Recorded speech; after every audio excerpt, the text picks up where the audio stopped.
But pretty good, actually. So I'm Leslie Francis, and on behalf of the College of Law and our Center for Law and Biomedical Sciences, I'm really happy to welcome everybody to our symposium on the Trump administration and healthcare, the first 102 days. Before we get started, I'd like to thank our staff for helping organize this, Jackie Morrison, Angela Turnbow, and Chris Monty, and also Sam Mills and Lance Finch, who are manning the technology for us. Our goal with tonight's panel is to provide a balanced and informative discussion of current developments and their potential implications for Utah. To say the least, health policy today is in major flux. Here are just a couple of current developments to bear in mind for this panel. Over the weekend, congressional negotiators reached agreement on the Consolidated Appropriations Act of 2017, otherwise known as the spending bill. It includes NIH increase in funding of $2 billion, no cuts in funding for Planned Parenthood, and $50 million for opioid abuse treatment and prevention. On the Affordable Care Act, in order to clear the way for the spending bill, the White House agreed last week to continue paying the subsidies needed for people to purchase coverage on the exchanges. However, proposals continue to be developed for ACA repeal, replacement, or change, and their hopes for a vote, maybe even Wednesday. We don't quite know. Before the panel, we were trying to count some heads, but nobody knows. One thing I think we can predict is that the general direction of change appears to be increased control and responsibility at the state level, including the possibility that states will be able to modify requirements for minimum coverage, guaranteed issuance, that is, no pre-existing condition exclusions, and premiums adjusted to risk. Medicaid may also be in for more state reform, more state control, with a proposal to shift to block grants. So, what all this means for the states really matters. To address the implications of these and other possible developments for Utah, we have a super panel of experts representing major stakeholders in what happens here.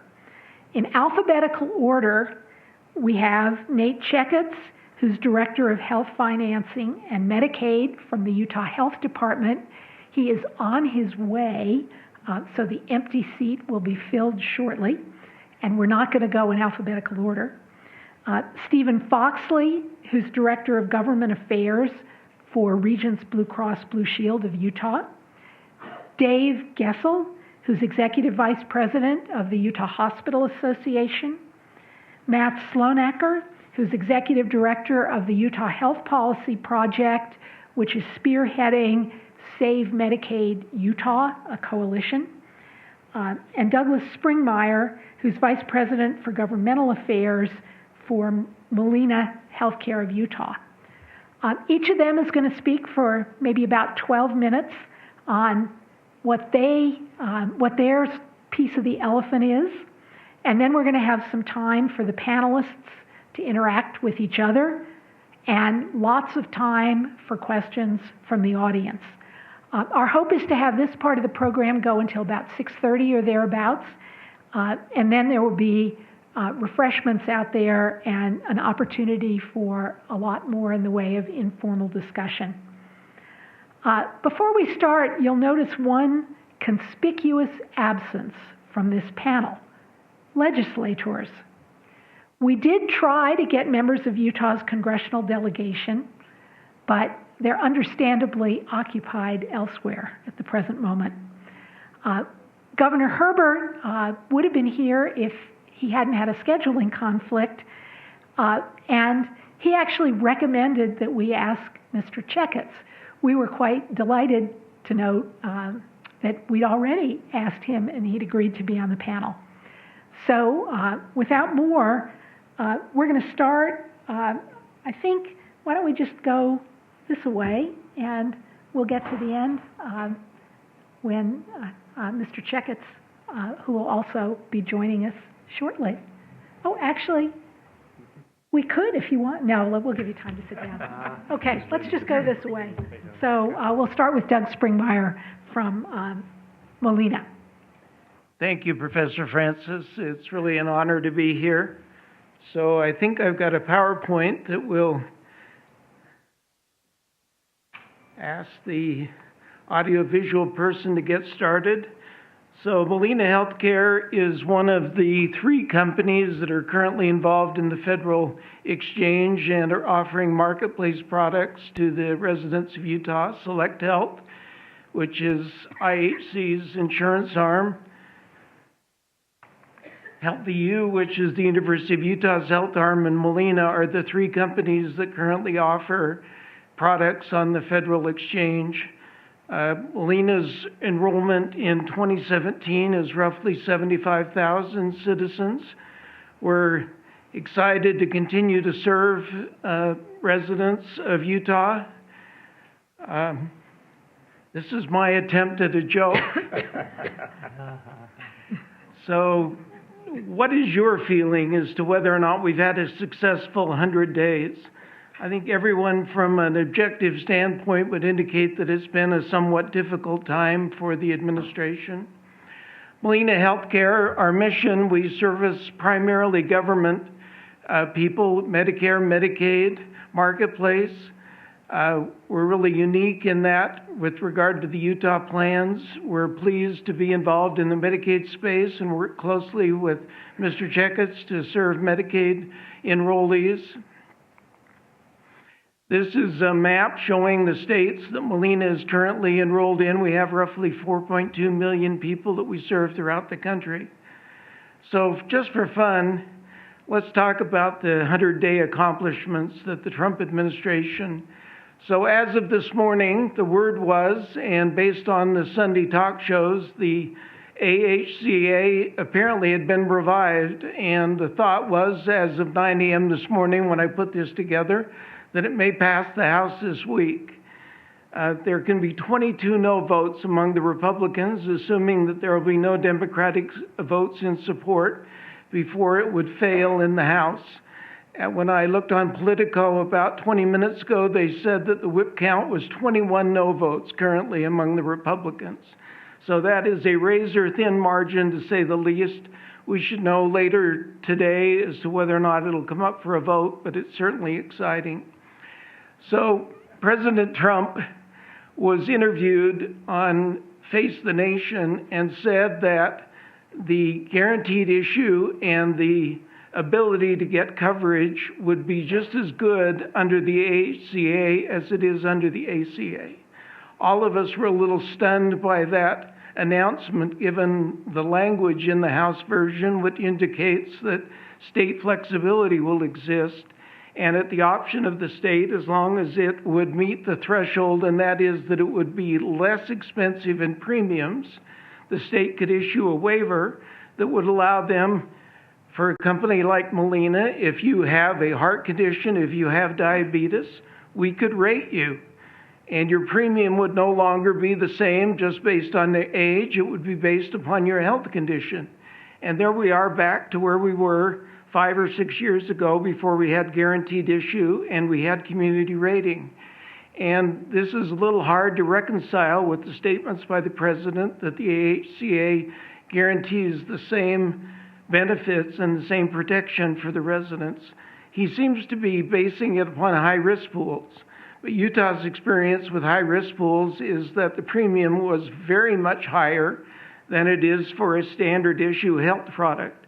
And the idea that a individual resident of Utah with diabetes, with cancer, with any number of pre-existing conditions would be equally protected under the ACA as they are today under the ACA is just a little bit hard to reconcile with, shall we say, fake news, or what is the proper term? But Mr. Trump has accomplished quite a bit. He did have changed the confirmation of Tom Price as the Secretary of Health and Human Services. And I'm sure that Nate Checketts will be talking to us about the impact that is likely to have on Medicaid. It has certainly already had impact and is likely to continue. I think his biggest accomplishment is destabilizing the private health insurance market. I'm not sure I would rate that as an accomplishment, but nonetheless, I think it's a reality. Double-digit premium increases in 2016. The best guess was that 2017 was going to be largely stabilized before Trump took office. But now, given the uncertainty, Professor Francis indicated that the Trump administration has agreed to fund cost-sharing reductions. So let's talk for a minute. So you've got advanced premium tax credits. If you are poor and you apply into the marketplace, you receive a credit to help you pay for your premium. In addition, if you're poor, you receive help to pay your deductible and your copays, so-called cost-sharing reductions. Our best estimate is it's at least 15%, perhaps as much as 20% increase in the premium if the cost-sharing reductions go away. The Trump administration, in the funding bill that Professor Francis indicated, does not include an appropriation for cost-sharing reductions. Right now, we have a promise from the administration, despite the fact that the current pending lawsuit in the Federal Court of Appeals has indicated that these are unconstitutional subsidies. And under the agreement of the attorneys on both sides, that stay is currently in place, and it's scheduled to, I think it's May 21st is the date that I recall that the court is scheduled to rehear that case. Those subsidies could go away overnight unless Congress issues an appropriation. And the president of my company, Dr. Mario Molina, has indicated that Molina will withdraw if there is not an appropriation for CSRs. And we can all indicate why I believe that that would destabilize the private health insurance market. So let's play a little game called buy, sell, or hold. Buy means you think the chances of something happening are higher than indicated. And you're all going to get to raise your hand in a moment, indicating whether you want to buy, sell, or if you're a coward and unwilling to take a stand, you can be a hold. So here's our first premise. Trump's approval rating at the end of 2017 will be 47%. It's currently 41.4%. The premise is 75%. How many of you believe that you would buy, that you believe it is more likely than 75% that his approval rating will go up by 6 percentage points in the next calendar year? Anyone willing to buy? So we got a Dave Gessel buy. Anyone out there? Sell? Oh, doesn't sound good for President Trump. Any holds out there? Anybody willing to? Oh, we've got a few cowards. Okay. How about Sean Spicer will be press secretary on December 31st? 56%. Buy? Sell? Hold? Thank you. Now this one's a little bit tricky. The individual health insurance mandate will be repealed by the end of 2017. Remember that under the Byrd rule, the so-called budget reconciliation, you cannot make substantive changes to law. You can only affect appropriations. And the mandate is generally regarded to be a substantive change in the law, which would require 60 votes in the Senate. So if we set the likelihood that the mandate will be repealed, now we all know that President Trump, through Health and Human Services, has indicated that the administration wants the regulatory bodies to go light on ACA enforcement. And we know that the IRS has already indicated they will not enforce the tax penalty if you fail to have insurance. But the repeal to the mandate has not yet occurred. So at 37%, how many of you think before the end of 2017 we'll actually see a repeal of the health insurance mandate? Anyone out there willing to buy at 37%? Sell? Hold? This is truly the dilemma I think that we all face in the current environment. Every day that I wake up, I spend at least an hour on Politico and on the other various sources, trying to read the tea leaves to understand where we're headed. And as a director of government affairs, I'm responsible to send out communications to the leaders in my plan in Utah indicating where we think things will head. So just a gratuitous tax cut issue. How many of you think you're going to get a tax cut in your individual tax rate by the end of 2017? Again, 56% is the probability. Buy? Sell? Hold? Okay. Great deal of uncertainty, I think we would say, Professor Francis, among our community here.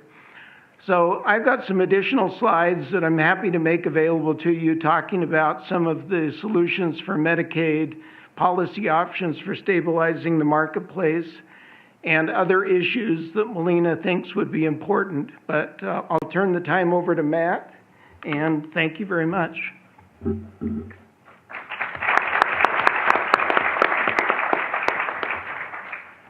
Thanks, Doug. He covered a lot of what, essentially is on my mind as well. I'm the executive director of Utah Health Policy Project, which is an organization that really has two objectives. Our mission is to essentially locate, find, and implement sustainable policy solutions for underserved Utahns, so folks that really find themselves uninsured, without access to insurance. And we really see the ACA as having done a big part in helping bring solutions to those folks. So we've been a proponent and an advocate for ACA for a long time. I'm going to start off where he left off, because really that's what my paper here says to do, and it's the uncertainty. And the uncertainty that Doug spoke about a bit had to do with sort of the marketplace, how insurers are behaving, how the health system is sort of trying to read the tea leaves. But as I mentioned before, we're an organization that really cares about consumers, patients. After all, who does the health system support? Who is it supposed to be there for? I think it's every one of us individually. So our focus is always on the consumer, the individual.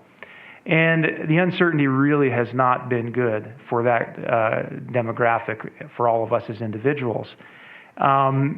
Essentially, we, in addition to working with policy, trying to find good policy solutions for the health system, we directly serve Utahns, and we try to find them health insurance, whether it be CHIP, Medicaid, or the Affordable Care Act. And we've been fortunate to make a lot of progress over the last few years with the help of a lot of community partners.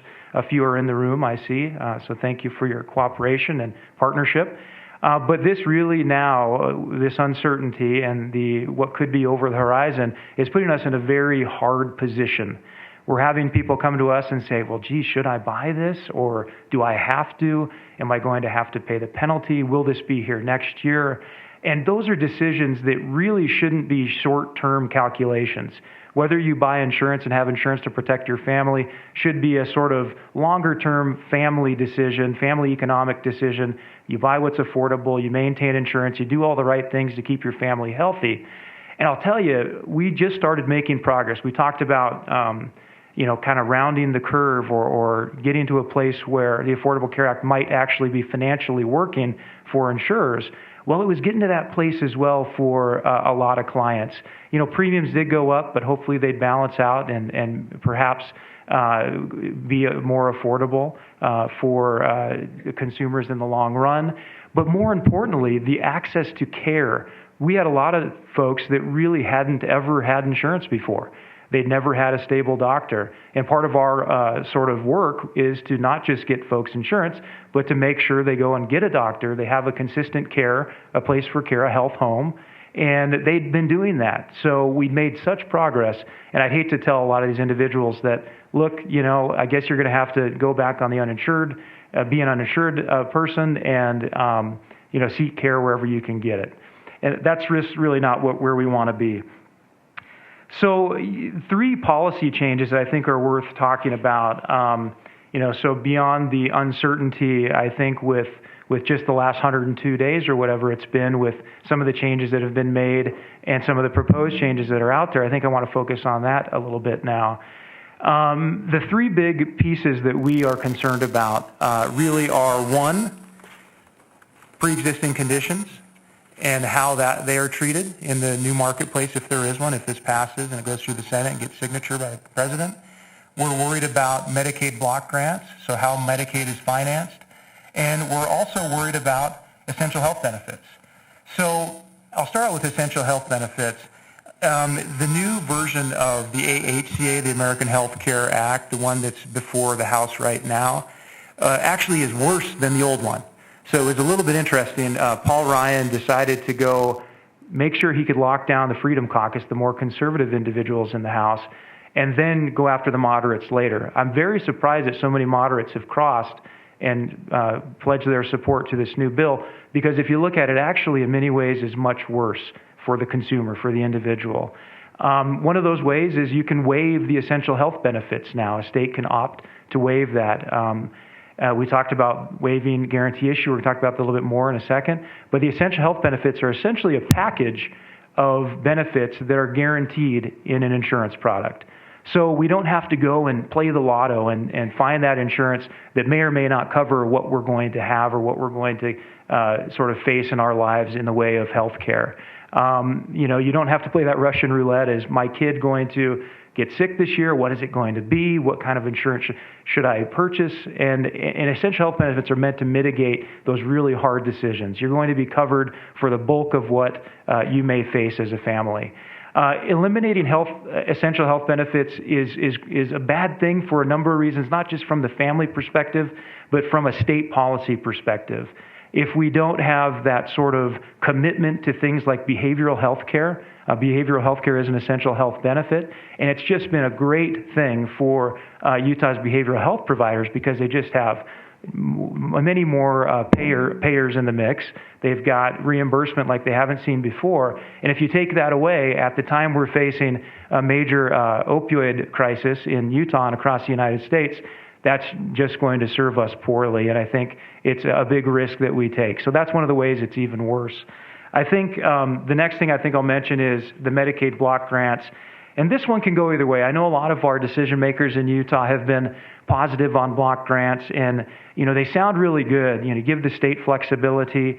You allow the states to tailor the Medicaid plan to the needs of the state, and geez, that sounds really nice. And that's the goal of the state, to really do what's best for the state, and we understand that. But I think the problem is, and the catch is, that the objective from the federal standpoint hasn't necessarily been about flexibility to the states. It's been more about saving money. So in this new version of the AHCA, we see, and it had it in the old version as well, an $880 billion cut over 10 years to Medicaid. And flexibility is great, but when your pie is that much smaller, flexibility just can't make up for the difference in how much your state is allocated to cover that population. So you're either going to have to cut categories of enrollment, cut the amount of the federal poverty limit, or you're going to have to cut benefits. So we see that as a major problem. And that Save Medicaid Utah coalition that we mentioned a little bit earlier is actually a coalition of groups that are seeing this possibility as a threat to the population they care about. So you think about who's covered by Medicaid. Well, in Utah, it's mainly children. There's about 280,000 people in Medicaid. About 200,000 of them are children. Pregnant women, people living with disabilities, seniors. These are the folks that, these hard decisions would have to be made. And I think Nate can address, he's the expert on this and really understands the numbers a lot better than I do. But if you were to devise a block grant or another name for a block grant or a sort of style of block grant as a per capita cap, you'd really have to watch what kind of inflation factors. So do you get enough money from the federal government on an ongoing basis that you can keep up with demand? And like I said, I'll let him address that if he chooses to. But what I worry about is the $880 billion cut and how we can sustain that as a state when we have all these different priorities in the state that we need to address. And, you know, if you just look at the CBO numbers, for example, you're talking about 14 million people losing Medicaid over 10 years. So, you know, the CBO has already said that folks are going to drop off Medicaid as a result of this bill. The next thing I want to talk about is a pre-existing condition. I think Doug did a pretty good job at explaining how that works. But the interesting thing about pre-existing conditions is we were hopeful that that would really stay in the mix with this bill. It seems like the polling on this has been the strongest of all of the different aspects of the Affordable Care Act. The strongest polling comes from the pre-existing discrimination ban. And so it seems like President Trump, the Congress, they all want to say that they're going to protect pre-existing conditions. And the first iteration of AHCA, we had to agree it did have a protection. Problem is this iteration that's going up perhaps on Wednesday before the House for vote does not have it in there. And we have, like Doug mentioned, high-risk pools as an option, medical rating. Well, what does that mean? It's the promise of insurance without the ability to afford it. So it's really not a solution. You know, pre-existing condition, I think there's one quick nuance I'd like to point out with that too. There's this sort of notion that you have pre-existing condition protections versus a pre-existing condition discrimination ban. And having protections like a high-risk pool, like, you know, sort of medical rating with some rules in it that help folks that have pre-existing conditions afford health care, well, that's way different than the discrimination ban. A discrimination ban means whether you had lupus or childhood acne or some of these things that show up on these denial lists doesn't matter. They can't even look at that. But if you get medically rated, there's no sense in even talking about pre-existing conditions because you're not going to be able to afford the care. So that's really the last policy thing I wanted to mention. But just quickly, before my time ends, I think I have a minute or two, I wanted to talk about something that might be a little bit different or a little bit off topic. In the first 100 days has really been a very bad 100 days for our Hispanic population and a lot of our ethnic minorities in Utah. I mentioned before that we interface with vulnerable communities. We help them enroll in health care. We hook them up with other social services as needed. And we have seen a major drop-off in the interest of those individuals seeking care, which is the right thing to do. To get your kids on CHIP, mentioned 200,000 of 280 are our Medicaid plan. To get your kids on Medicaid, you know, kids insured is an important goal, I think, in Utah.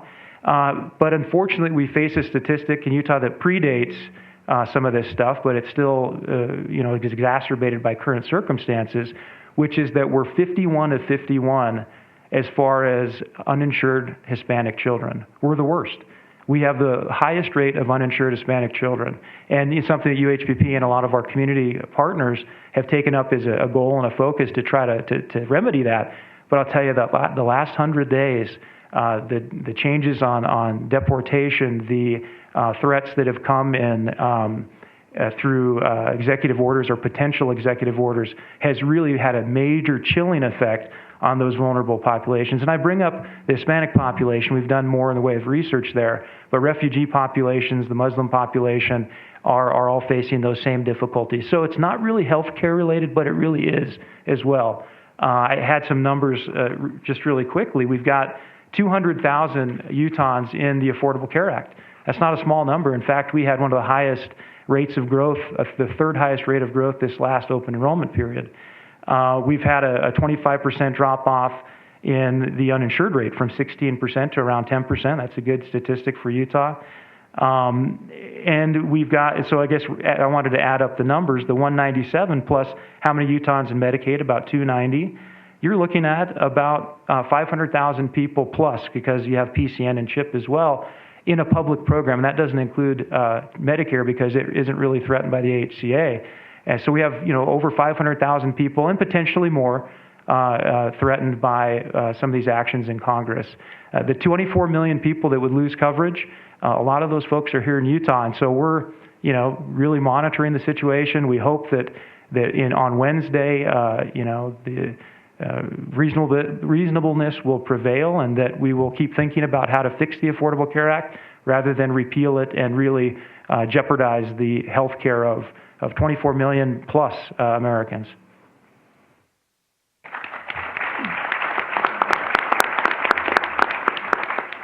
Good afternoon. It's good to be here with you. Will Rogers once said he's not a member of an organized political party. He's a Democrat.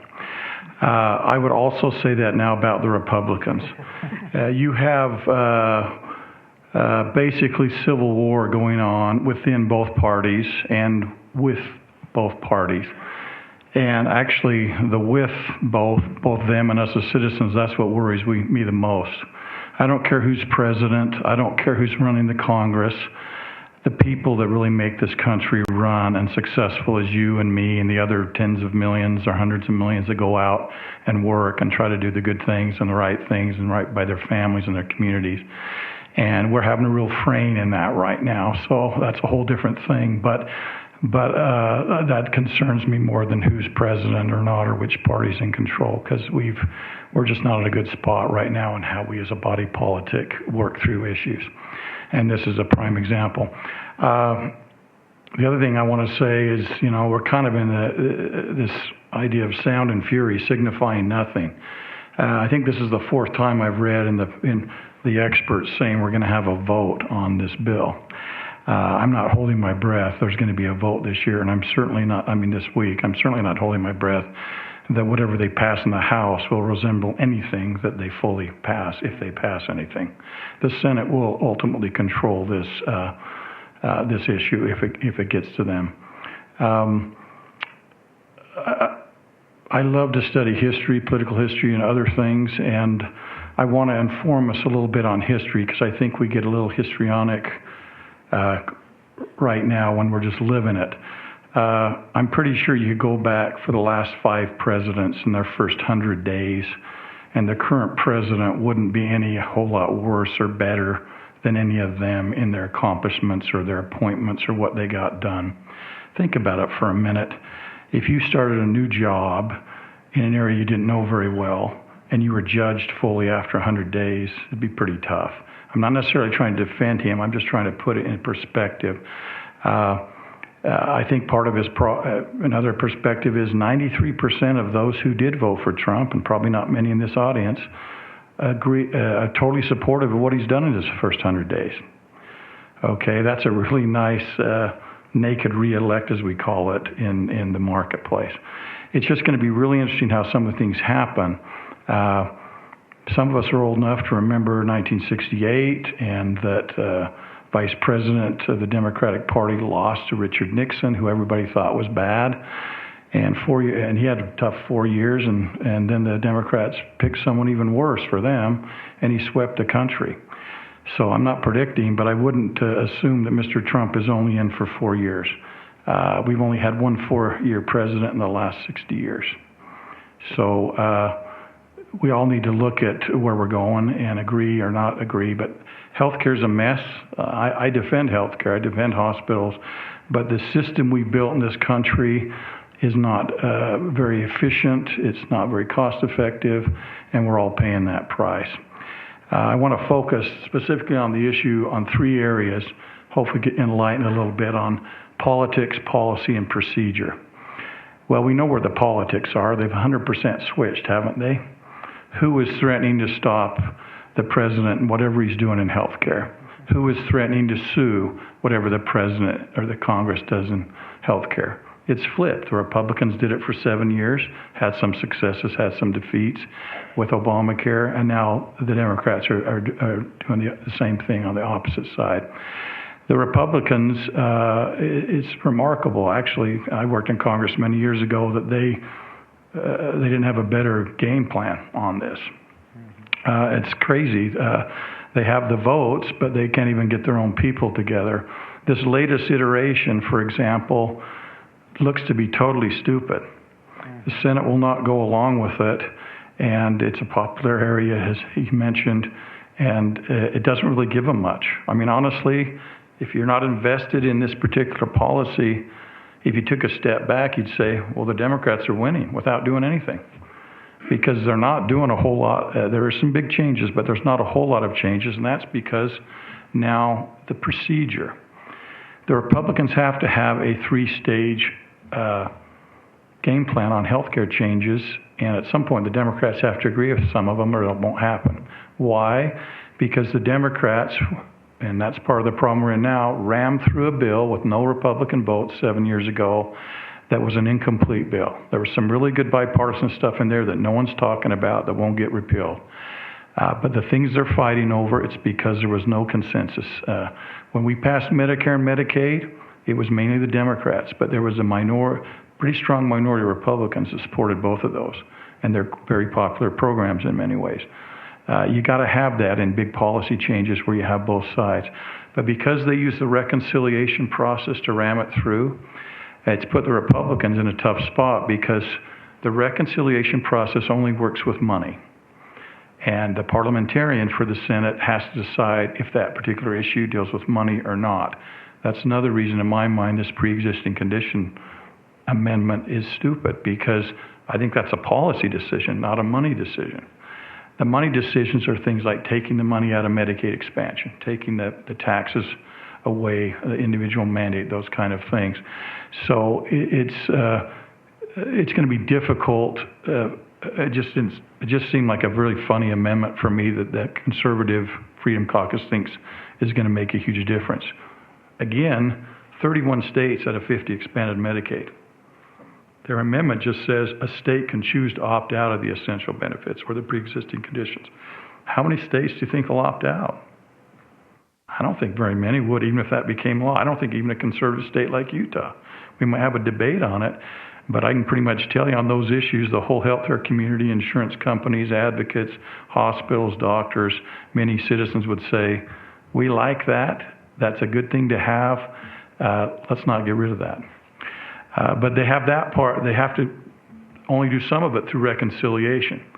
The second thing that's driving more conservative governors and states crazy is because of that, they can't really give them in that process flexibility. They have to hope that there's going to be flexibility. Now, some of you might like that or might not like that, but in our state legislature, I can guarantee you they would love to have more flexibility from the federal government on Medicaid. And that can cut both ways. That can be negative, but it also, as an example, our state legislature in its current form will not expand Medicaid like many other states did. But would they go say to Nate or the governor, hey, we just got rid of X, Y, and Z federal regulations and the extra cost of those. That just saved us $20 million or $50 million. How about we bring in another group of 10 or 20 or 50,000 Utahns to be covered under that? I think they'd be open to that kind of stuff. But right now, we don't know how much flexibility is coming from Mr. Price. One thing that should scare all of us, or give the one thing that, I don't know if it scare all of us, but one thing that can happen there is, again, because of a flawed bill, the ACA, there are hundreds, if not, I think in the thousands of times where the bill punts to whoever's running HHS. It says the HHS director will decide this. So Congress punted their authority.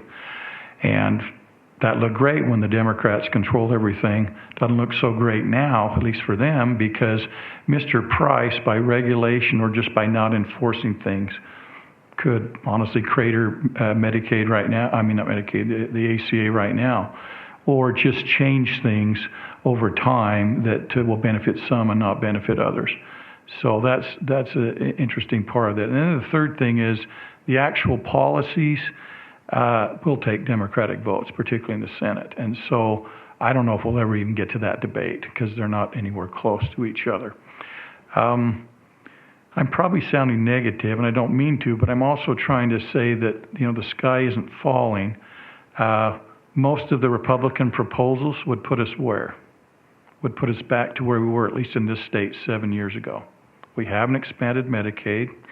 People back then, as Doug's right, it was too costly for most people, but there was an option, a fairly healthy high-risk pool that they're trying to bring back in. There is a significant group of people, it's about 15% of our state, that are covered by the ACA or by Medicaid. Probably 10% of those were covered by Medicaid 7 years ago. So if it's me that's the one losing my insurance, it's a big deal. If you look at it from a policy standpoint, it's maybe not quite as bad as the politics or the media talks about it. Are there things that can be fixed? Yes. One of the things that drives states like us crazy, I know our policymakers, is that the Republicans, the 19 states that didn't expand are run by Republicans. And their own fellow Republicans have given them a big flat. Because if you didn't expand, they're given a few dollars. So I think, Nate, for us, it's it's $36 million more a year in a $2.2 billion Medicaid budget in Utah. So essentially, you might not agree with them, but Republicans that didn't expand are saying, wait a minute, we thought we did the right thing, and now our fellow Republicans in Washington are stiffing us. And again, we're not even talking about Medicaid going away. That is in the bill, but it doesn't kick in until 2020. If there's anybody that's got a chance of being a one-term president right now, it probably is President Trump, and he's not going to be dealing with that if he's not reelected in 2020. So there's a lot of ways to look at this. You'll hear it from the different points here. It's like the elephant, that we only see it from our way. Are the hospitals concerned about this? You bet. We already do, even with the ACA. We're still doing $500 million a year in this state in pure charity care. Okay, that might not sound like a lot, but that's tens of thousands of Utahns that are getting good quality care and not having to pay for it or having to pay steeply discounted rates.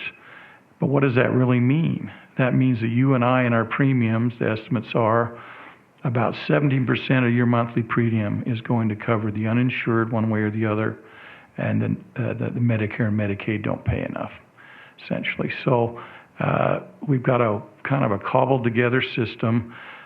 Some of the ACA made it better, some of the ACA made it worse.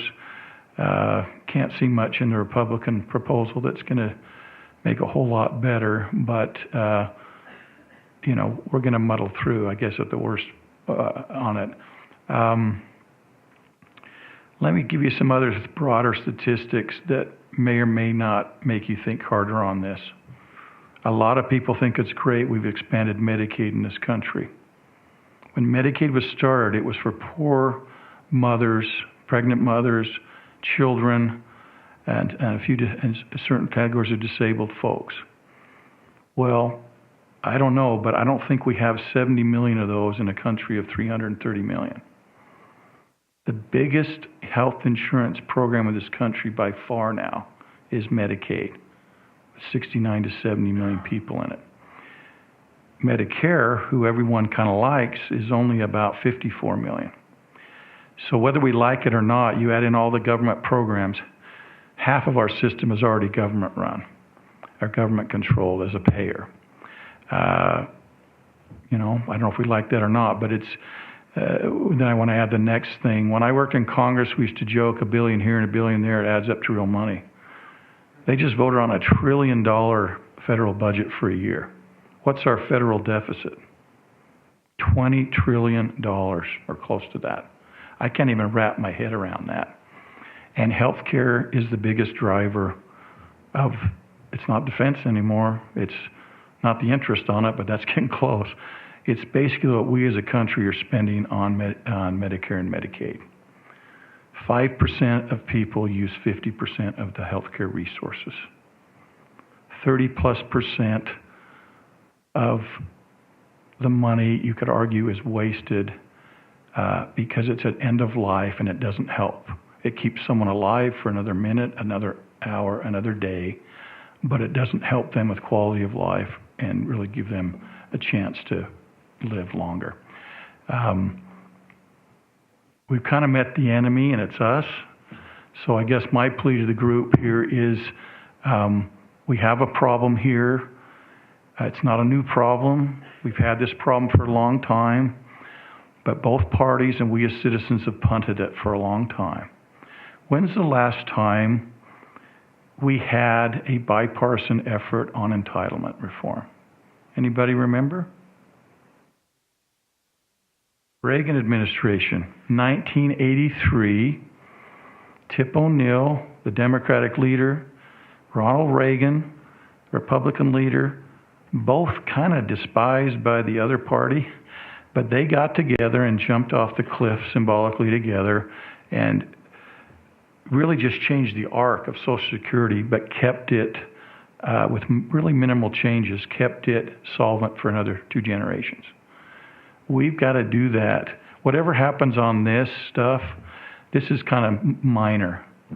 If we don't get our hands around what we're going to do for health care, we just can't sustain it. And again, we all want to say it's the government or it's the hospitals are too expensive or my insurance is too expensive, but it's because we as a society have not come to grips with what we're going to do and pay for. I don't want to be negative, but when we're giving 87-year-old neighbors of mine 2 new knee implants at the same time, and they still can't walk well, is that what we should be doing with our money? Maybe it is, but we've never had that discussion in our society, and the money spent on that would ensure 10,000 Hispanic kids, well, not that many. The money just spent on that alone would probably insure 1,000 Hispanic kids for a year. So, we've got all these trade-offs, and the trade-offs we're making have not been, they've just been political, and we do it incrementally, but whatever happens on this in the next little bit is not dealing with the bigger part of what we've got to deal with in healthcare. And I'm sorry this is recorded because I'll probably get fired from my job now. But I think you should keep talking. But I do think it's part of the overall fabric of what we've got to deal with here, and I hope we'll think about that because it's easy. I'll end with this. If you tell me your 3 websites you go to every day, I'm pretty sure I can tell you where your politics are, maybe what religion you are, what your hobbies and sports are, what industry you're working in, and that's great. Except for what's happened is we're all self-selecting. So the people that listen to NBC and MSNBC and Rachel Maddow and Huffington Post don't even talk or understand what the guys going to Fox News and Sean Hannity are listening to. I have done an experiment. Well, I'll go to the spectrum of 4 or 5 across the spectrum, and it's really interesting. They all cover the same story differently, quite a bit differently. And some of them, on both the left and the right, don't even cover an important story. So, again, that's another area we've got to work on. But I guess I was Debbie Downer. Your turn.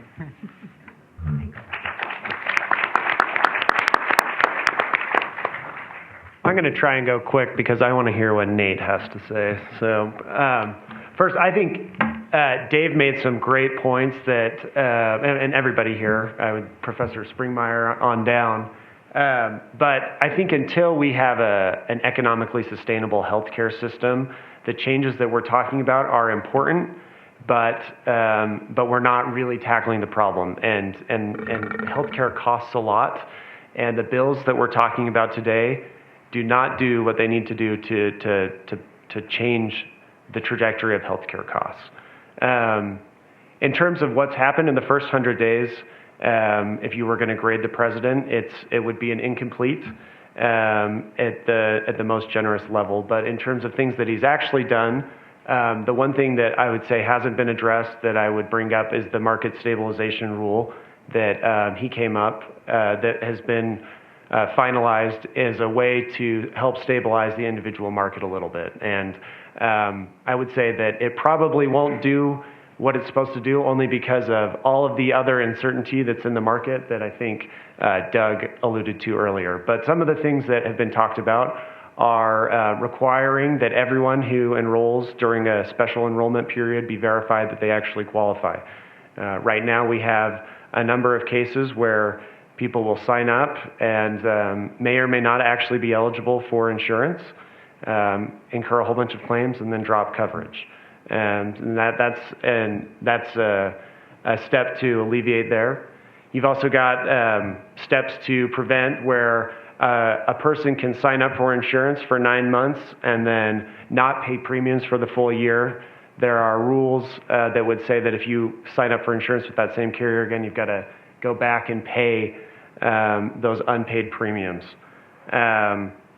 Flexibility on actuarial values to help, which will increase cost sharing but may lower premiums. Network adequacy, which was a large issue that the Fed said they were going to deal with, which has now been deferred back to states.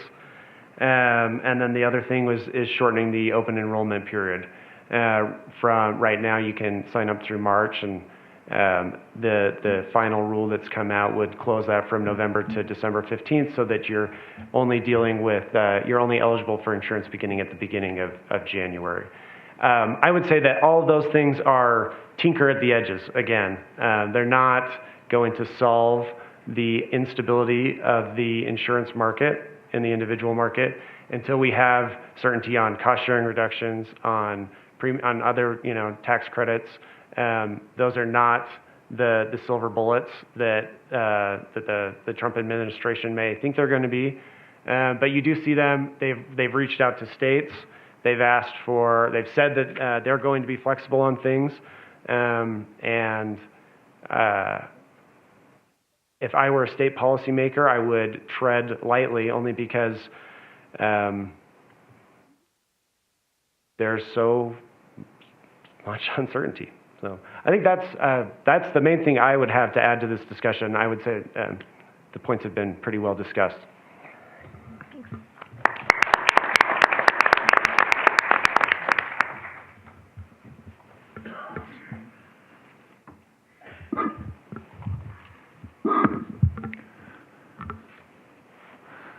So as we look at the first 100 days of the Trump administration, there really hasn't been a lot of information that has come out related to the Medicaid program. I'm the Medicaid director in the state, and so I'm going to focus my thoughts and comments on that area.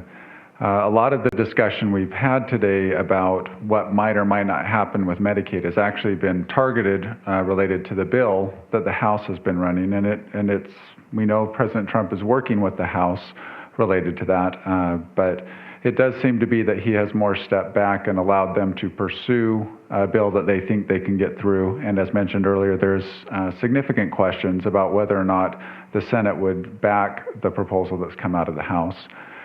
As we as a state, as we've looked at this issue, some of these questions started coming up even before President Trump was inaugurated. And we had questions coming from representatives and senators in Congress asking the state to take its position on different Medicaid reform issues. And so Governor Herbert issued a letter that he sent to Representative McCarthy, and it serves as the principal points that the state has considered related to Medicaid reform. And first of all, the letter states that if there is a block grant option that provides significant opportunity to the state, that is something we're interested in. If the flexibility is not there, if that program's not available, then it goes through a variety of different items that we would seek to have in alternative funding arrangements. And one of those is something that was brought up earlier, the concept of a per capita cap. And that probably feels like it's getting pretty far into the weeds, but it's actually a very critical discussion about how you think about block grants. And as also mentioned earlier, an important part of that discussion is what is the rate of growth that is given to states. And again, those both may feel like they're deeply into the weeds, but they are two critical components to whether or not this type of program might or might not work for a state. One of the key differences with a per capita program is that because the state gets a certain dollar amount for each individual it enrolls, it has a natural flexibility built into it when there is a recession. And this is one thing that states have seen time and time again in the Medicaid program. When there's a recession, Medicaid enrollment surges. And at that very time, state funding is decreasing. And so it is often that point when the states need the most additional federal funding in order to keep their Medicaid programs going. A straight block grant, if it has no provision for a recession, does not accommodate that well. If the state is only given a certain amount of dollars, say $2 billion, and all of a sudden our enrollment surges by 10 or 15% in a year, we would have to make some drastic choices to try to figure out how to live within that fixed dollar amount. In a per capita arrangement, as that enrollment surges, those federal funds also increase. And so in this statement from the governor, we express support for the concept of a per capita cap because we believe it gives states the best protection to cover instances like recessions and other issues. We also expressed interest in looking at flexibility regarding benefits.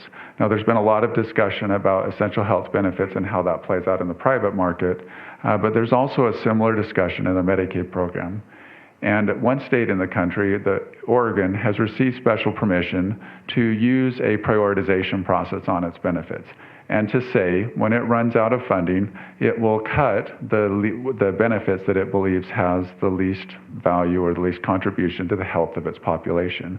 And that listing is different than what is set up in the federal rules and the federal mandates for the Medicaid program. And so one thing that the governor's letter does is expresses support for the concept of saying, if we're given the opportunity and we have to make some drastic cuts, we would prefer to set up a list and be able to go through a process with our community and identify the benefits that we believe are most beneficial for our population, put those at the top of the list, and then we would cut from the bottom up in order to try to stay on budget. Lastly, there's a variety of principles in that document, and I'd refer you to that to pick up the other ones. But one of the other ones that I want to highlight is the concept of trying to place higher protections on certain populations than others. As was mentioned, there are certain populations that have been in the program for a long time.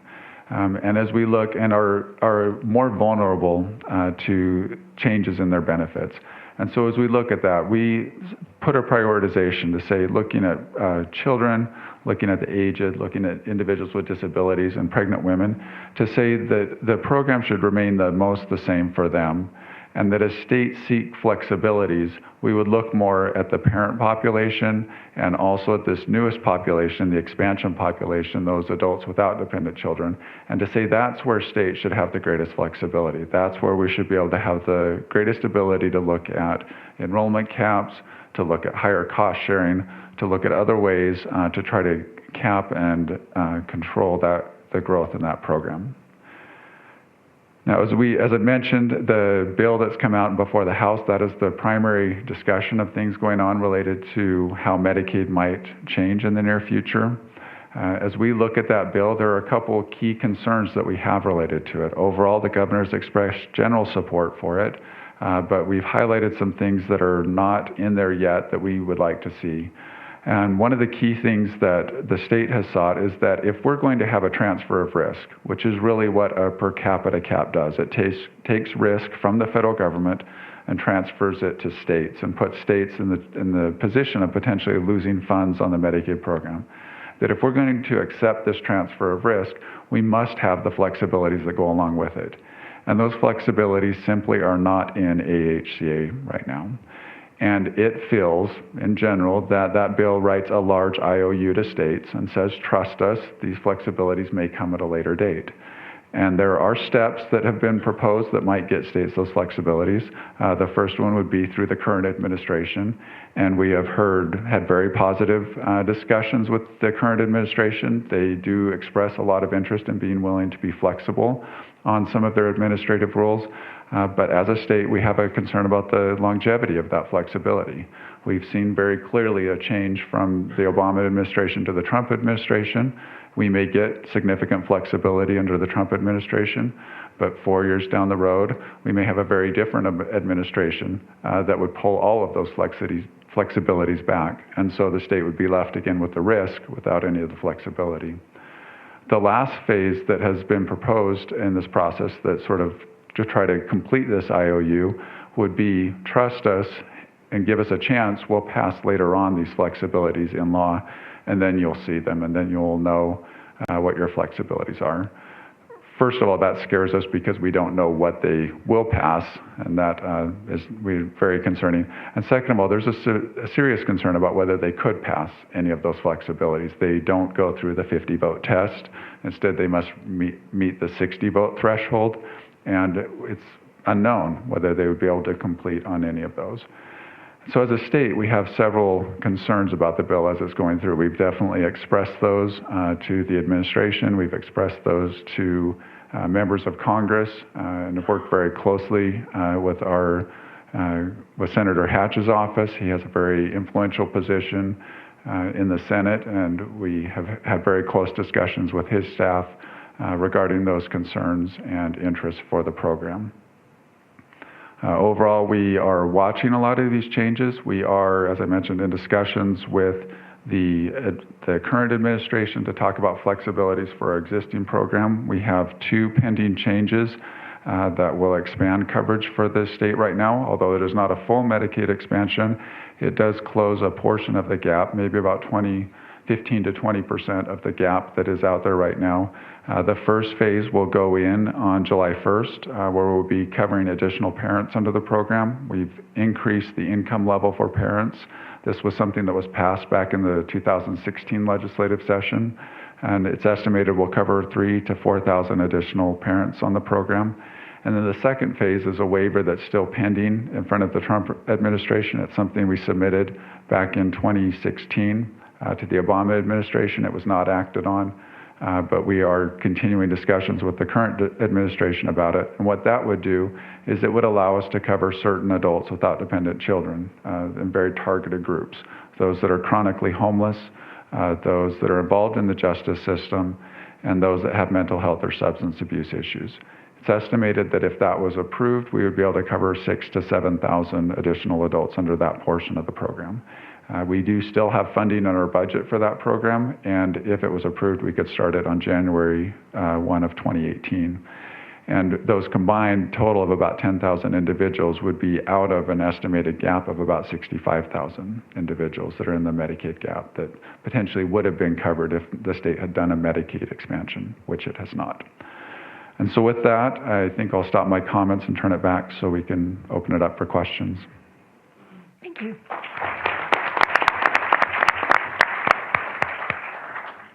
So it's your turn from the audience, and there are microphones going around.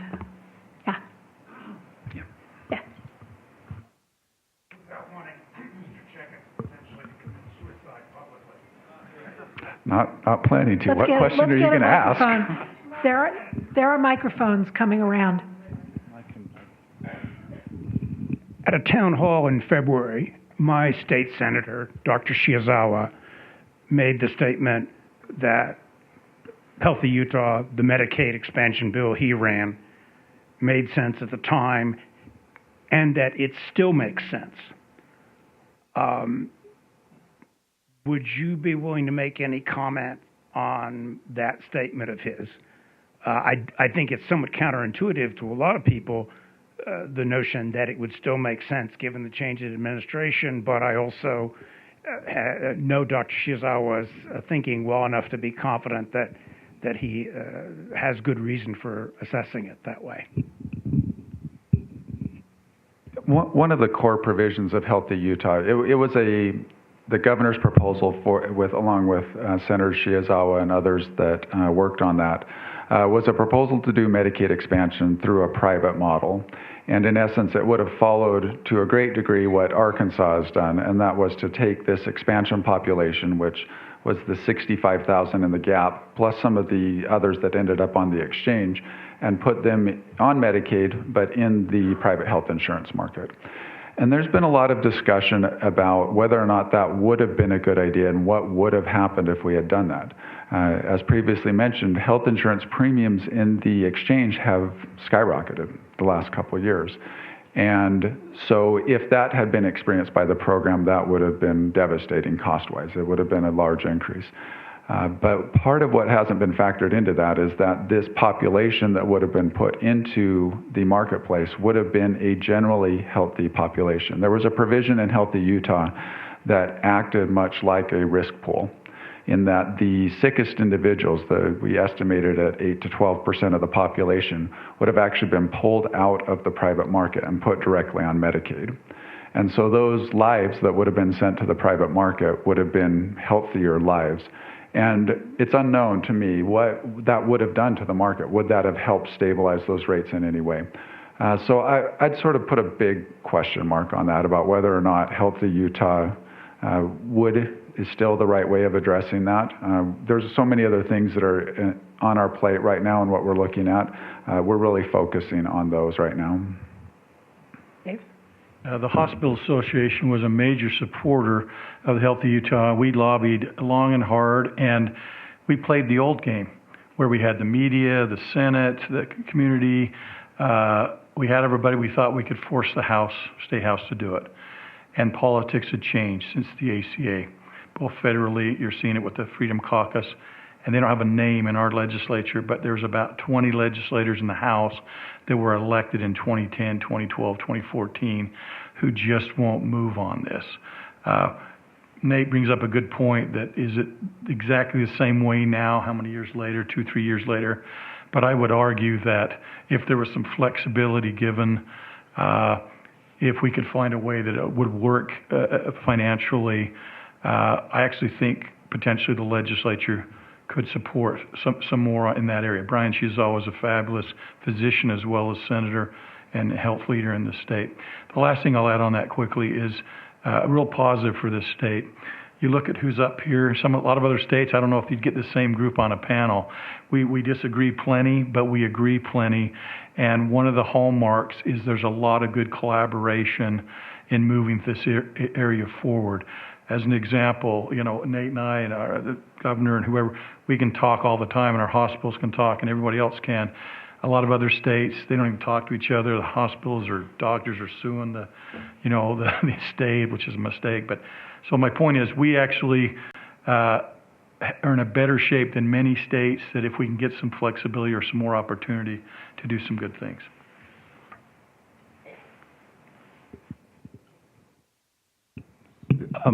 31 years ago, when I started my career with Medicaid operations here in Utah, we were implementing the DRG system, which was the first major ratcheting down of healthcare in the industry. And 10 years later, with the release of the Diabetes Complications and Control Trial, I turned to a colleague and said, diabetes is going to bankrupt the country. And sometimes I feel like we have these discussions and never do a root cause analysis. We never look at the $100 million subsidy to provide corn syrup and agricultural subsidies that are fueling this fire because of so many of the complications that come from diabetes that are causing us to spend so much of our healthcare dollars on that 10 to 12% of the population. And I always feel like we're having these discussions, but we're never doing the root cause analysis. And why aren't we doing the root cause analysis? And why do we have these discussions about financing when the problem's way back there? And why aren't we forcing that issue so that we can have a healthy population? And I'll take it. Have you ever lobbied against the soft drink industry? About a dozen years ago in this state, there was an effort made to try to rein that in and tax or whatever. And basically, they were able to get the whole business, the whole of business, not just soft drinks, to oppose that. You're bringing up a good point. One thing that is relatively new that is exciting, I wish he was here instead of me to talk about it, our President Greg Bell, former Lieutenant Governor, through his efforts, there's a new organization called Get Healthy Utah. And what you'll see is a lot of good organizations represented here and other places are doing good things to try to address some of those issues, bend the curve and have less children, get diabetes or whatever. But they're all been kind of going their different directions. And that Get Healthy Utah, and you can Google that, is trying to move people down the same path. In Utah, we take pride on, we're healthy, and that's partly because we're young, and our trends are always better than the national trend, but even back when you were doing that study, now if you looked at them, our diabetes trend is the same as the rest of the country, just maybe 5% lower, but it's on the same trajectory. The other thing that's stark for most of us here, think back to your third grade class picture, or go look at it. How many kids you could look at were significantly overweight? Yeah, 1, 0, whatever. Now it might be half the kids in the class. And we're doing that to our own kids. We're doing that to our own selves. So it's a complicated area because we have our choices we make. But it's just really hard the politics of connecting the A and B like you've done. But those things are changing, right? What's happening to the soft drink industry? They have, for the first time in their history, Americans are drinking less, pretty significantly less soft drinks. And so they're trying to make it up for these, what I call sugar waters or whatever they're doing. But not trying to attack them. Don't attack me on it. But the other thing I would say is, we can only control what we can control, and this is the area. And I would say that health plans and other groups have implemented wellness programs and other types of things to try and tackle this. But ultimately, we're not going to tell people that they can't drink a soda. I mean, we're lucky if we tell them they can't smoke. So that it's something that's important, but it's not something that I don't think we have a lot of control over.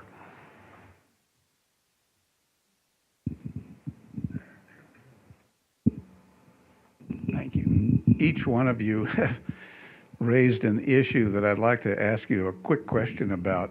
I won't take up all your time, but has anybody actually calculated what a high-risk pool premium would be just in today's dollars? Have you, from Molina? I can only give you an anecdotal thing from when we had it in this state. I had a relative on it, and it was probably $1,500 to $2,000 a month for a 55-year-old overweight executive. With a $10,000 deductible, I might add. Fairly substantial. So it's like Matt and these guys have said, the high-risk pool can work if it's funded well enough, but if it's not, it just becomes for very few people, even with some other funding. And people can say, go get on that, but then when you look at the cost. But honestly, if you have a family on a regular commercial plan now, think about what it's costing if you have a wife and 2 or 3 kids. It's easily over $1,000, maybe $2,000 a month now. Part of my point is that, and this goes back in history, I apologize for that, almost 50 years when we took off regulation with the Certificate of Need Act, and we called it a pro-competitive Certificate of Need Act. And the competition brought in mental hospital beds and CAT scans and body scanners, and our utilization went down from 95% to 35%. Are we doing anything today to talk about the basic problem, and that is control of healthcare costs as opposed to trying to come up with mechanisms to pay for those costs? Is anybody doing anything like that in Utah or the United States? I mean, insurance carriers' job, we do our best. I mean, that's why people buy insurance and have insurance, is because if we were paying billed charges, we would all be bankrupt. I mean, but there's only so much we can do. I agree that the number one driver here is healthcare costs too much, and how we pay for it does not change the fact that healthcare costs too much. And you have very little ability to negotiate that on your own if you represent 50 or 60,000 people versus the Medicaid or the Medicare population. Does Medicaid, do they share in the same administrative costs and ability to negotiate as Medicare does? So Medicaid is a state-by-state program, so there's not a national Medicaid or rate or things like that. So each state has its own Medicaid program. In the state of Utah, one of our primary vehicles for providing care are through the accountable care organizations, much as Doug represents with Molina and others. And so what we've done in the state of Utah is that we take a significant portion of our funds and pay that out as capitated rates to the accountable care organizations. They then have an incentive to try to provide the care within those dollars that they have, and to use a variety of different means to stay within that. And Molina, I don't know if Doug wants to talk about some of their specific programs that go down those lines.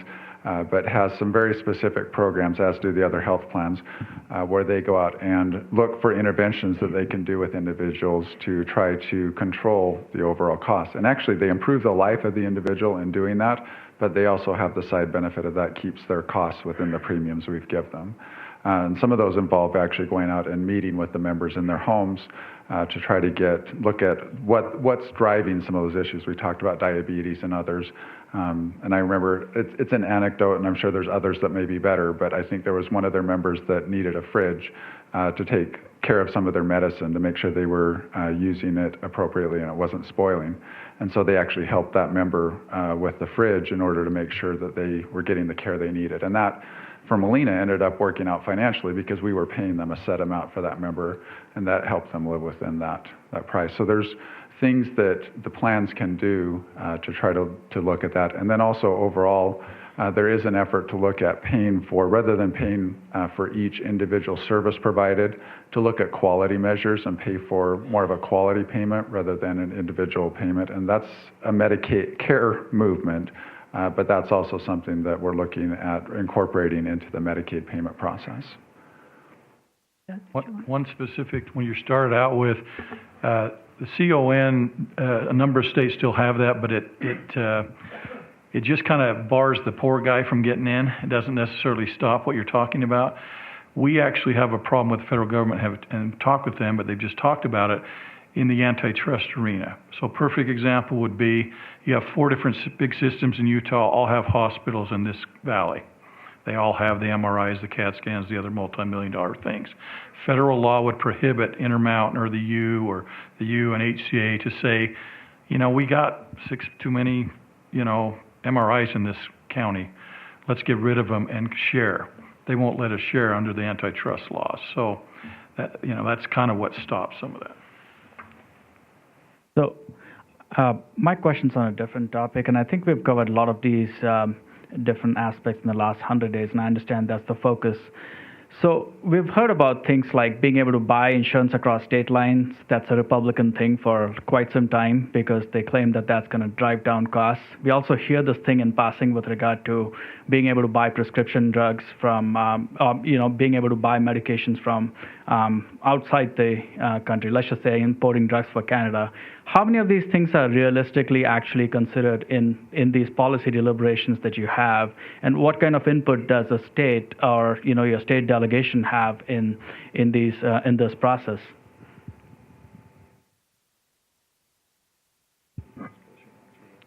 Mm-hmm. Yeah, as Dave's saying up here, we're missing the insurance department from the state of Utah, and they would be a great one to speak to that. I know that those discussions are occurring, so that isn't just rhetoric, that they are looking at the possibility of selling across state lines. There are concerns, obviously, that need to be addressed related to that. We want to make sure that the insurance that is sold is quality insurance. That's one of the functions that our state insurance department maintains today, of reviewing and regulating the insurance to make sure it meets basic standards. And so there is a question about how that would function across state lines, and there's a concern, would there be a race to the bottom that whatever state regulates the least, that insurers may go there and then seek to sell their products in other states, and what would that mean for a state like Utah, and what would that mean for our market and our insurers and our residents? So it's definitely being discussed. I don't know the status of those discussions, and again, I think the insurance department would be better to address that. So with regard to the race to the bottom, if that is in fact the concern, doesn't a model like the ACA in fact prevent things like that when you have a minimum level of coverage that you need to provide? But it seems to me that people are in a rush to get rid of the ACA, then talk about these solutions and then say, well, they're not going to really work because then there'll be a race to the bottom. So it's a very circular argument against, doing something that will actually improve things and saying, well, there's this concern about quality.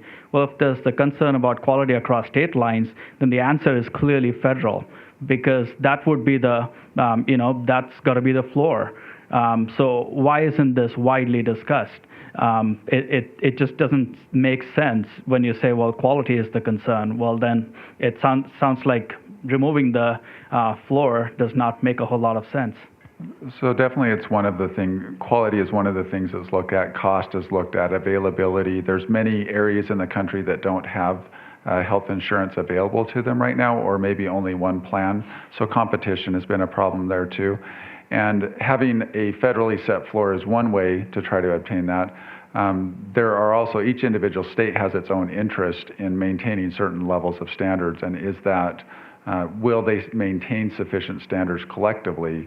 That's again part of what's being discussed and considered. Okay. One other thing is that the Affordable Care Act actually allowed for the sale of insurance across state lines, and I think only one state ever attempted, and I think Georgia passed it, but no other state has. I mean, it's complicated, and I think for some of the reasons that you bring up, it hasn't been taken up. But there are provisions in the ACA that allow, with the agreement of other states, for interstate insurance sales. Okay. And on the pharmaceutical issue, they are the most powerful political industry by far across every industry. A generation ago, who was it? It was the tobacco companies. But they had a killing product, and we finally kind of have somewhat dealt with that, at least public policy-wise. The pharmaceutical companies, to their credit, will put, kind of got Kennedy's old saying, we'll bear any burden, we'll pay any price to keep what they've got. Perfect example.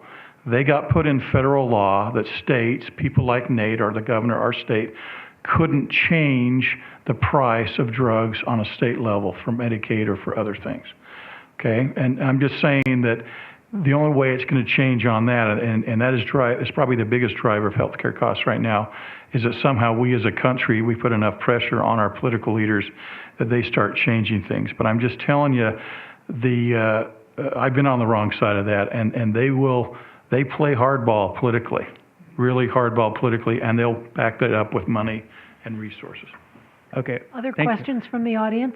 Can I ask one other unrelated question? So Nathan, you mentioned that one of the big things that states like Utah want is flexibility with regard to negotiating which benefits go away. And you mentioned Oregon as an example of benefits that states determine are not as cost effective. Given the composition of healthcare just overall across the country, how different do you think those really are from state to state, like Oregon or Utah? Guess what I'm going with this is a Republican state like Utah more likely to place, things like contraception coverage on the chopping block, as opposed to a state like Oregon, where, you really would not have those concerns. So is that one of the big reasons, this crossover of politics and religion and, all these other beliefs that drive, but, ACA should not cover contraception, just as an example. So I see that as a real danger. Well, do you see that, correlation between Republican governors insisting on having this so-called flexibility and, where their political ideologies lie?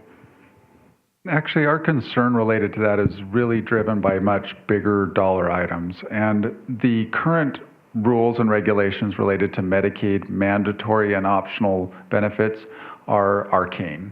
And I doubt anyone, if we went through and had a discussion, I bet we were doing voting earlier, I don't know if any of you would agree with what they call mandatory and optional. They call pharmacy an optional benefit on the Medicaid program.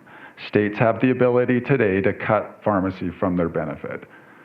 That seems odd. I don't think most of you would raise your hand and say, yeah, I think pharmacy is an optional benefit. They also, in the way they set up the benefit, they say that if we put someone in a nursing home, which they call sort of an institutional care, that's mandatory. But if we serve them in the community and keep them out of the nursing home, that's optional. Again, these things don't seem to make sense to us, and that's the way the current federal Medicaid rules are written. And so what we were proposing is that we would be able to sit down with the community, sit down with doctors, sit down with our plans, and say, what would we put as the top priorities? I don't think we would put pharmacy at the end of the line. I don't think we would put community services at the end of the line, but that's where they are today. So I have a question for everybody on the panel, and I would also invite them to make a final remark, but I want to make sure, are there other folks in the audience who want to make sure? Yeah, back there. One quick question. Actually, I did. You know, the whole idea behind insurance is spread the risk. You know, spread it across the population, spread it across the age groups, spread it geographically. I did a quick calculation of how much I paid in insurance from the age of 20 to the age of 62 when I was first denied, you know, because of pre-existing condition coverage. And that exceeded $500,000. And you know what that $500,000 was worth the 63rd year of my life? Zero. The point is that, you know, every country in the world has moved to a single payer platform in one form or another. We go bankrupt if we don't go there. When do we move? Handicap for me. What is the pathway and when do we move to a single payer platform?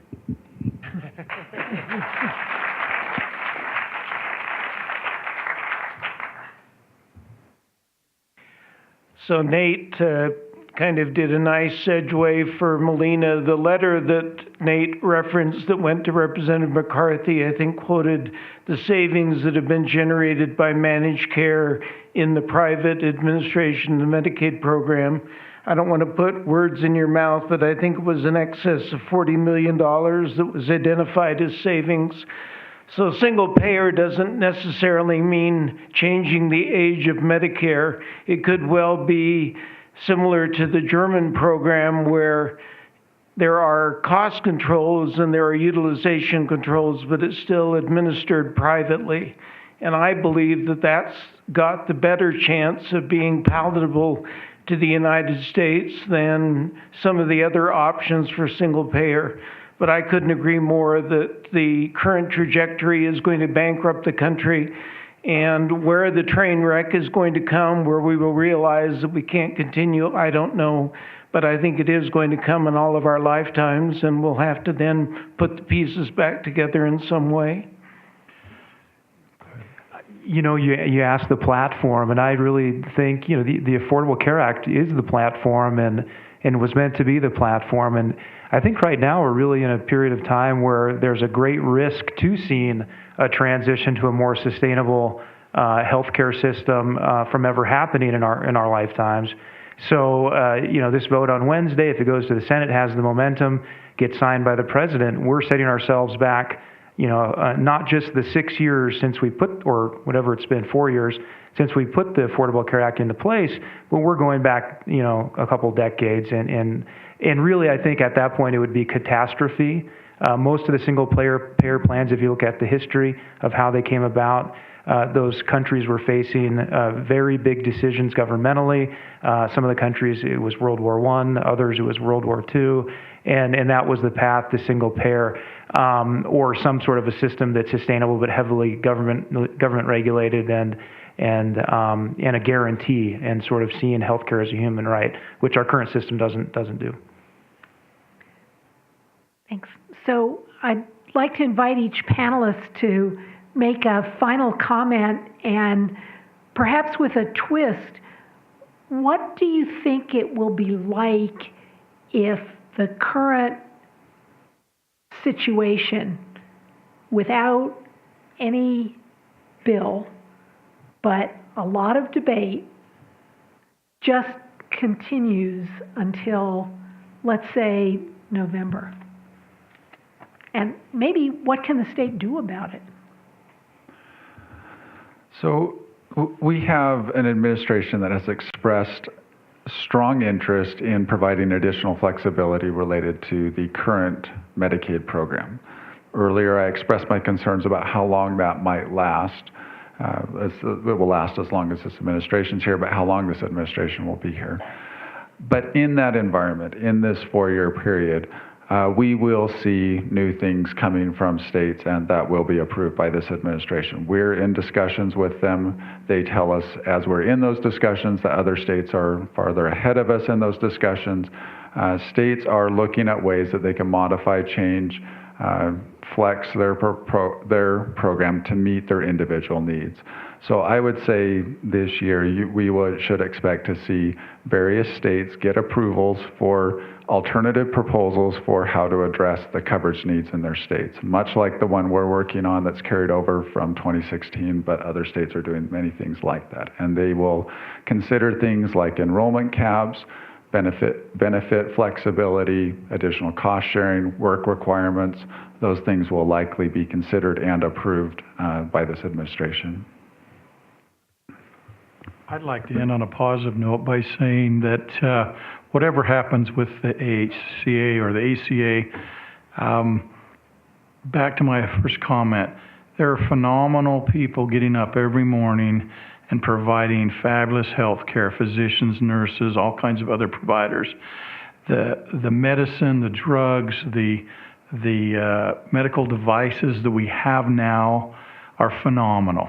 Never been seen in the world before over the last 10 years. So on that sense, the vast majority of us will continue to benefit, and when we need that care. What we're really debating in this bill, and when a bill passed, is should we as a society do that for everybody, or is it based on your circumstance or your money? And that's why we passed EMTALA 30 years ago. We decided we don't want people dying in the streets, but we didn't deal with the cost part of that. And so I think Matt said it very well, that it'll take a crisis, but until that happens for that kind of big reform, we all need to keep working on this, but there's a lot of positives in this system, mainly based on so many wonderful people that work so hard and are trained so well. Steve, we skipped over you. Yes. I would say that it really depends on what the next few months look like. If the Trump administration and Congress continue to go down a path where they think that where a bill is dead and then alive again, I don't think we see much. But I think if there is a clean break, then I would see states stepping up, and I would see Director Price and Seema Verma and other people getting more aggressive. And I think in that case there will be a much more robust reform agenda.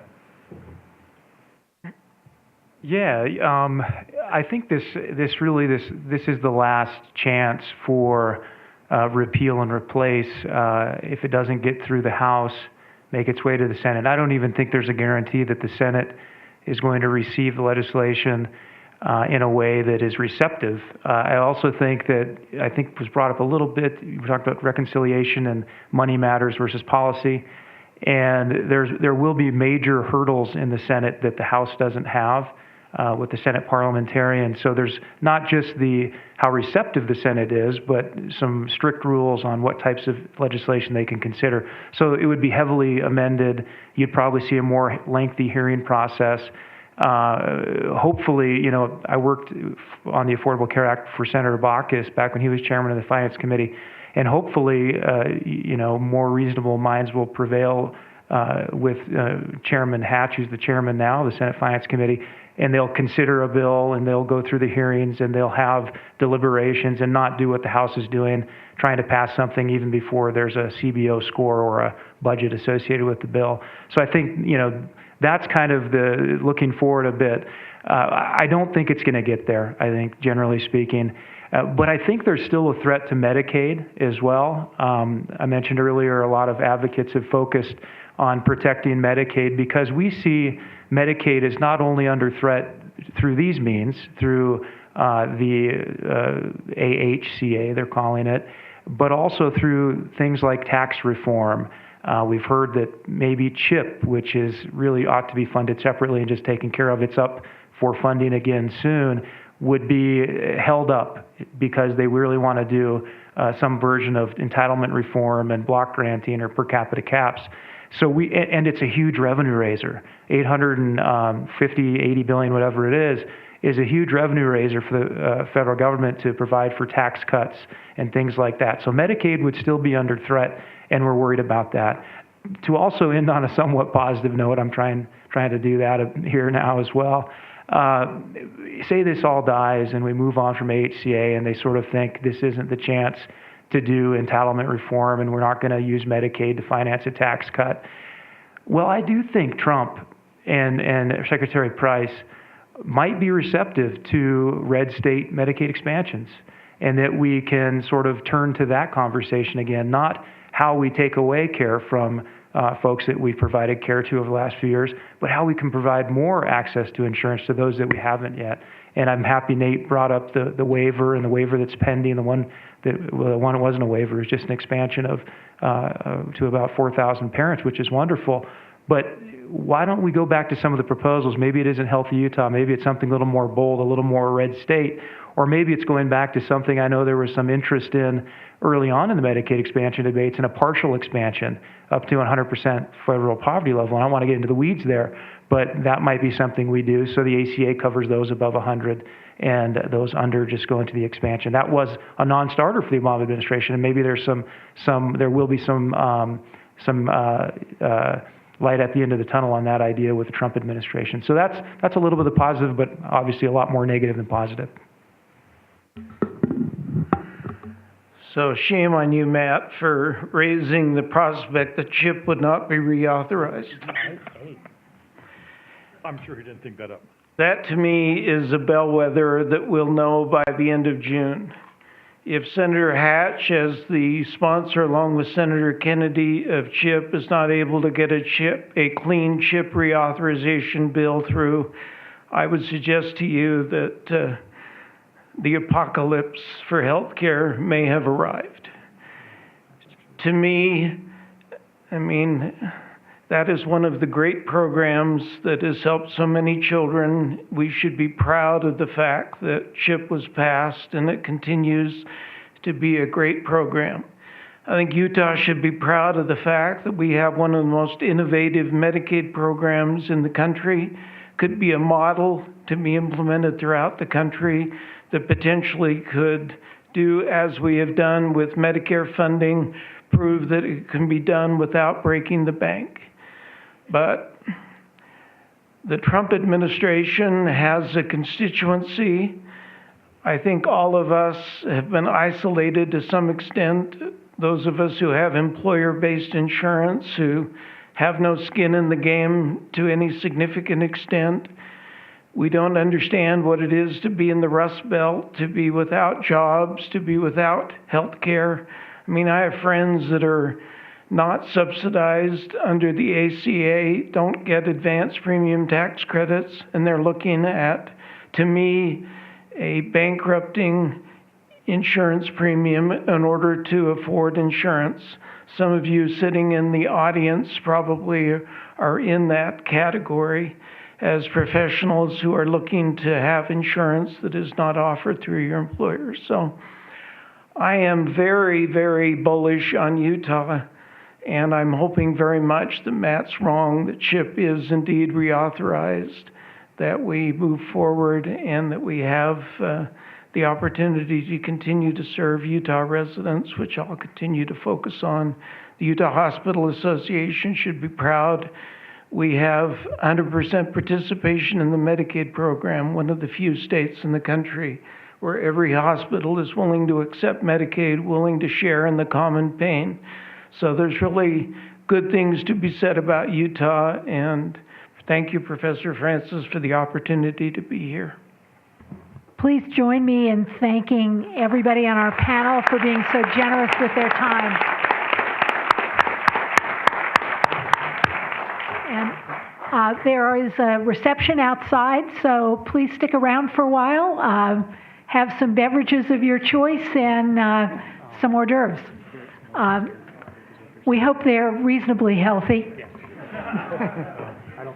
Thanks, everybody. It's fun. Thank you all. Great.